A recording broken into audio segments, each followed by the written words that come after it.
Hi, my name is David Bloom. I'm a social studies teacher here at Niskayuna High School and the co-creator of this event.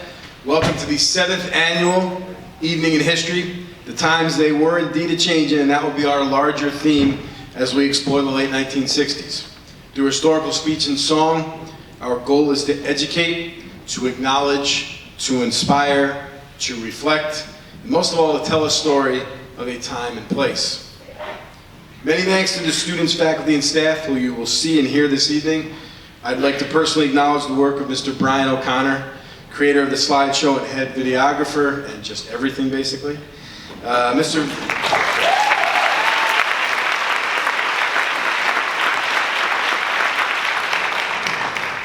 Phil Pandori, Mr. Eric Hughes, Mrs. Maria Germain, Mr. Brian Mattice, and Mr. Michael Dickerson. A special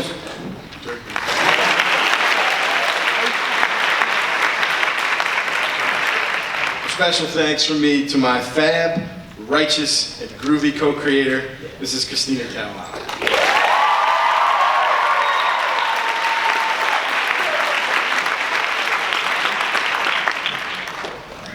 Chicago 1968 and Woodstock 1969 are places that came to define a decade and a generation. Over consecutive summers, the presidential nominating convention and a music festival brought to culmination the 60s and seismic changes to the world. The density of events in these two summers is staggering, and this is what I teach students, like just how much is going on. In the months leading up to the Democratic National Convention in August of 1968, we saw the very tragic assassinations of Martin Luther King, riots for a week following his death, mere weeks later the assassination of Robert Kennedy, battles between students and police on the streets of Paris, the Soviet Union rolling tanks into Czechoslovakia to end a period of liberalization known as Prague Spring, an incumbent president of the United States saying that he would not run again after winning a landslide 4 very different years earlier. The convention in Chicago itself showed the deep divisions of an unpopular war, the mayor of Chicago yelling obscenities at one of the podium speakers, and the Chicago Police Department violently and lawlessly beating protesters. And you could watch all of this on television. The pictures from the slideshow cover 1969 comprehensively, but I just want to point out that Stonewall, the moon landing, Chappaquiddick, British troops being sent to Northern Ireland, Charles Manson, and Woodstock all took place from the time schools let out in June to when students returned in September.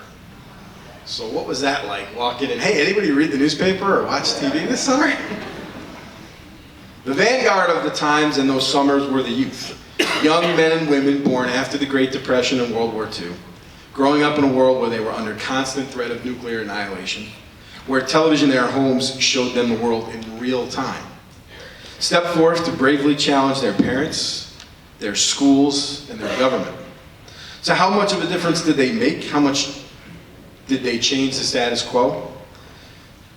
The incomparable political journalist Theodore White said of the late 1960s, quote, "What was different was the entire nature of American life." Tonight we give you our best snapshot of the closing years of the 1960s, and as usual, we leave the conclusions up to you.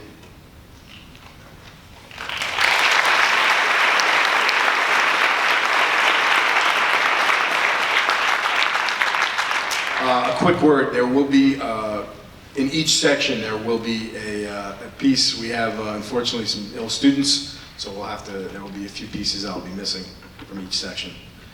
Part 1, Vietnam.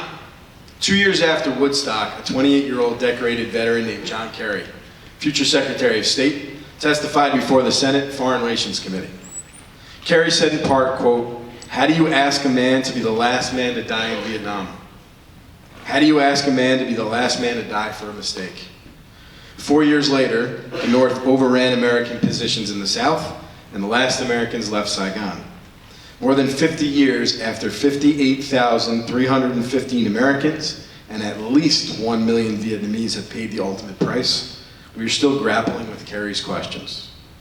In this section, you will hear from the 2 presidents most associated with this war, as well as the moral voice of a generation who in the last years of his life risked his political capital to speak out. As Martin Luther King put it, he could no longer segregate his moral responsibilities when it came to civil rights and speaking out about this war. You also hear the lyrics from a song of the time that presents a very different view on the war and on American society in general.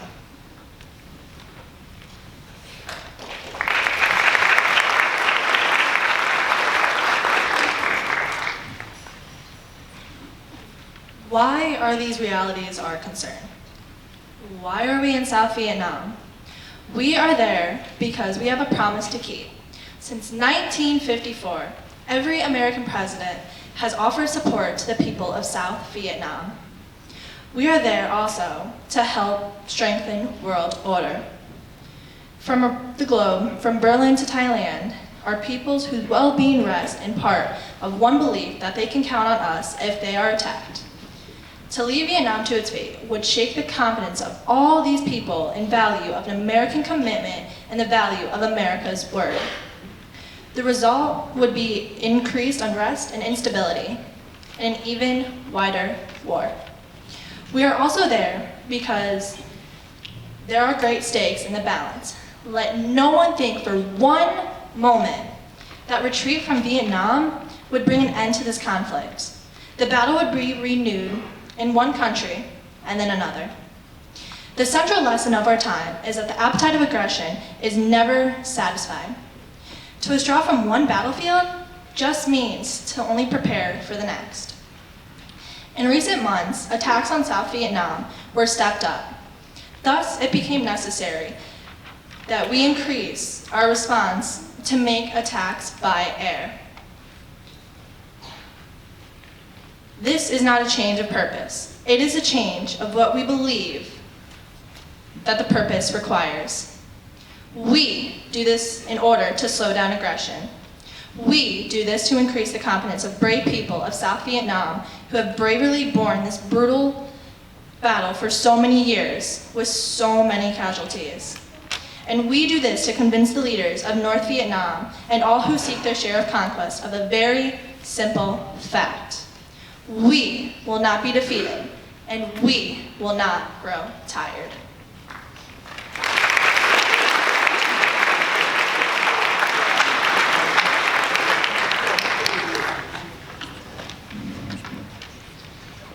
A time has come when silence is betrayal.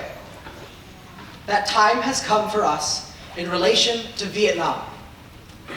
The truth of these words is beyond doubt, but the mission to which they call us is a most difficult one.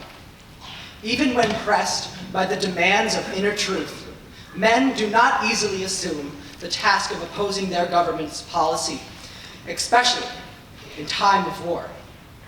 Nor does the human spirit move with great difficulty against all the apathy of conformist thought within one's own bosom and in the surrounding world.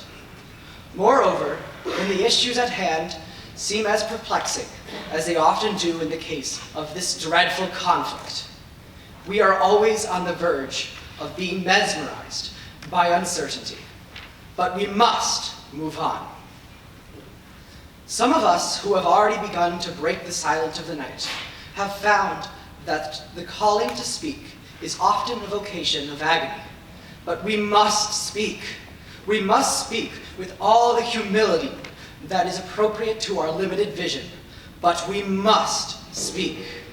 Surely, this madness must cease. We must stop now. I speak as a child of God and brother to the suffering poor of Vietnam. I speak for those whose land is being laid waste, whose homes are being destroyed, for whose culture is being subverted. I speak for the poor in America who are paying the double price of smashed hopes at home and dealt death and corruption in Vietnam. I speak as a citizen of the world, for the world as it stands aghast at the path we have taken. I speak as one who loves America. To the leaders of our own nation, the great initiative in this war is ours. The initiative to stop.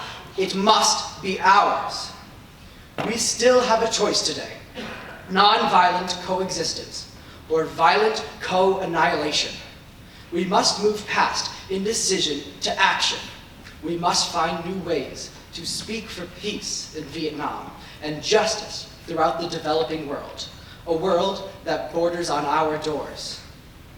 If we do not act, we shall surely be dragged down the long, dark, and shameful corridors of time reserved for those who possess power without compassion, might without morality, and strength without sight.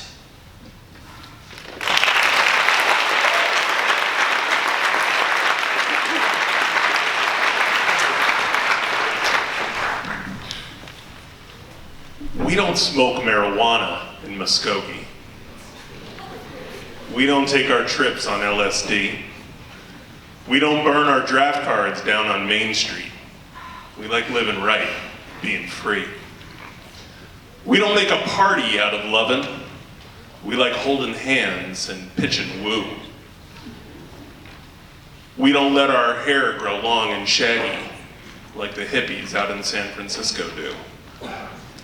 I'm proud to be an Okie from Muskogee, a place where even squares can have a ball. We still wave Old Glory down at the courthouse, and white lightning's still the biggest thrill of all. Leather boots are still in style for manly footwear. Beads and Roman sandals won't be seen. Football's still the roughest thing on campus, and the kids here still respect the college dean. And I'm proud to be an Okie from Muskogee, place where even squares can have a ball. We still wave Old Glory down at the courthouse, and white lightning's still the biggest thrill of all in Muskogee, Oklahoma, USA.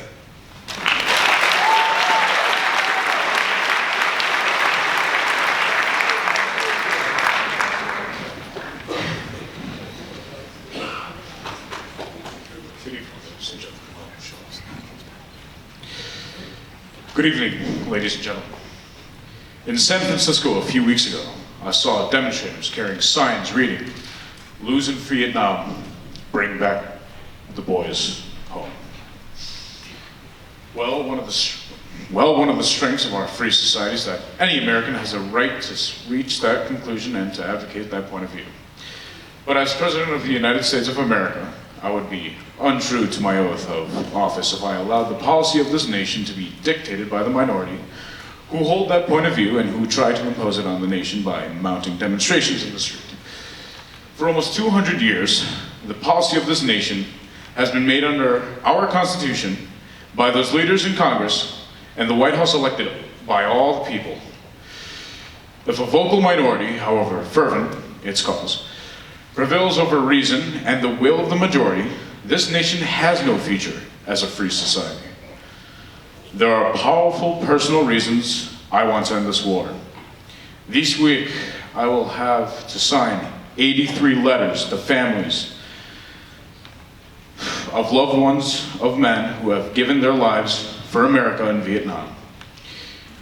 It is very little satisfaction to me that this is the only one-third as many letters as I signed the first week in office. There is nothing I want more than to see the day come when I do not have to write any of those letters. But I want to end the war to save the lives of those brave young men in Vietnam.